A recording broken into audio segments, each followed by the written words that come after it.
If you're looking for 4th grade homeschool curriculum for the 26-27 school year, this video is for you because I'm going to go through everything that I have chosen for my 4th grader for next school year. And in case you're new here, hi, I'm Chelsea, a former teacher, now homeschool mom, going into my 5th year of homeschooling. I absolutely cannot believe it. I have a 4th grade daughter and a 3rd grade son, and I love to share all things homeschool curriculum, book choices, teaching tips, all the things. So if that sounds like something that you're interested in, don't forget to subscribe so you don't miss any of the videos. Now let's get into what I picked for the 26-27 school year.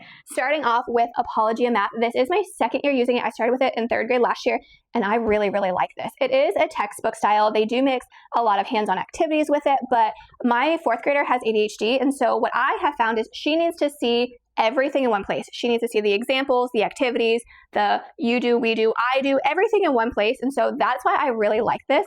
I do incorporate a lot of hands-on learning with other manipulatives and our writing boards because she works best with hands-on learning. But I have her write everything back in here so that way the next day she's able to go back and see what we did the day before. So it gives her a refresher and, oh yeah, that's what we did. Okay, this is where I'm starting kind of thing.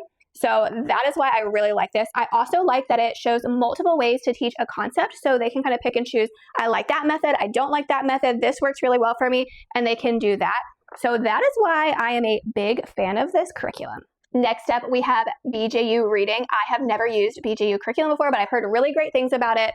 So one of the things I don't like about this curriculum, which I talked about in my 3rd grade video, is the teacher's guide. It is written for classroom use, and it's really hard to navigate. There's a lot to sift through, so that is really intimidating. But overall, the things that I've heard and the research that I did on this, I really wanted to try it out. So even though that's a little confusing, we're going to give it a go. I like that there were a lot of short stories. My goal for 4th grade is to get her to read the stories independently and start pulling the information from the text to be able to do reading comprehension, vocabulary, things like that. And the student workbook does a lot of that with them. So I think she's going to be able to do this pretty independently and then be able to come to me and ask for help if she needs it. But I'm excited to give this a try. I'm hoping that reading can be one of her subjects that she does a little bit more independently. So that is why I chose this, because it gives the opportunity to do that. Now, if you want to do it fully independently, you can do the online video course, which is created for homeschoolers. I was not quite ready to give up all the reins for reading because my daughter, she is a confident reader, but her fluency is struggling. So I wanted to be able to mix a little bit of reading to herself and reading out loud. And I wanted to play a more active role in that. So I wasn't ready for the online component yet, but I do think that we're going to do most of this independently. So I'll keep you updated on this. Like I said, the teacher's guide is intimidating. There's a lot that goes into this. So we're going to give it our best shot. Now, because the BJU Reading is just reading, it's not full ELA, I'm pulling in the others. So this is what I'm doing for writing. It is IEW Structure and Style Year 1 Level A. Now, this one is a video course, so she is going to do this independently, which is why I didn't want to commit to the online video course for reading as well.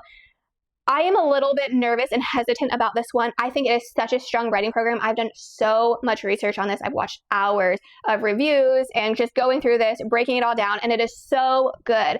But, and this is where people have very strong opinions and they either love it or hate it, the video lessons. Man, I have watched a couple of those lessons. I've had my daughter watch a couple of the lessons, and they're boring to us. Just to us. I know some people are die-hard, whoever the man is, love him, love his videos. We think he's boring. Not only that, but every video is broken up into 2 parts, and each part is anywhere from 45 minutes to an hour long. That is just way too much for my child with ADHD, so I am going to figure out how I'm going to break that up. I'm thinking about probably setting a timer for 20 minutes, so we'll just do it every day for 20 minutes and see how long it takes us to do that. But I am really excited because I think it's a really strong writing program, and I'm excited for that, but I am nervous for the video lessons, the length of it, and what that looks like for a child with ADHD. So we're going to finagle that to make it fit our style and how she learns best. So I will keep you updated on this because it is a really good, but like everything, there's pros and cons to every curriculum. Now for grammar, this does go with the Fix It Grammar Level 1. So we are going to do Fix It Grammar. This is like grammar and context. So they're going through a sentence. They are fixing the writing mistakes like capitalization and end marks.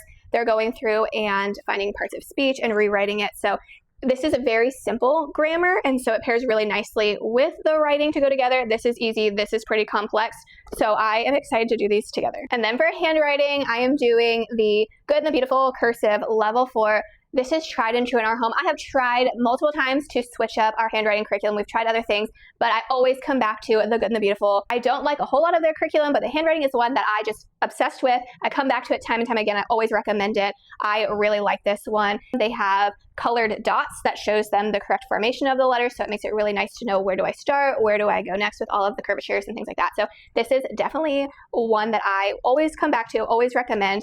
I will say I did a different cursive curriculum for her last year and it didn't quite go well. So I am a little hesitant. I probably should have done a level 3 for her so she could go back and kind of learn some more of those basics, but I didn't. I stuck with level 4. So we'll see how it goes. If I need to, I'll get level 3 for her, but this is like beginning cursive. The whole thing is cursive and there's no guidelines. So I'm hoping it will go really well, but I really like this curriculum. And then I'm doing something new this year, and I'm combining history and science. I'm doing one big Florida study. In the state of Florida, 4th grade is the year that you do your state history, and so I wanted to make my life easy. I am all about simplifying, combining subjects where I can, and so instead of doing a science curriculum and a history curriculum, I'm doing one big Florida study, and we're doing Florida history and Florida science together.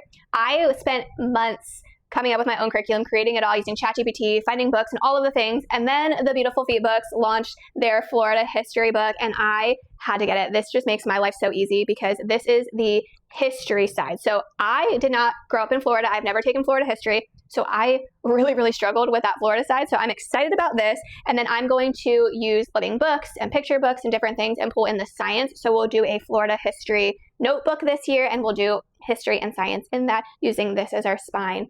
And I am excited. I will say I have tried to do a Beautiful Feet history curriculum before in the past, and I failed miserably because there is a lot of hands-on components that go to it. It's not open and go, so there's a lot of prep, and in previous seasons, I just wasn't able to keep up with it, so I would start and we'd do like 1 or 2 lessons, and then I'd drop off.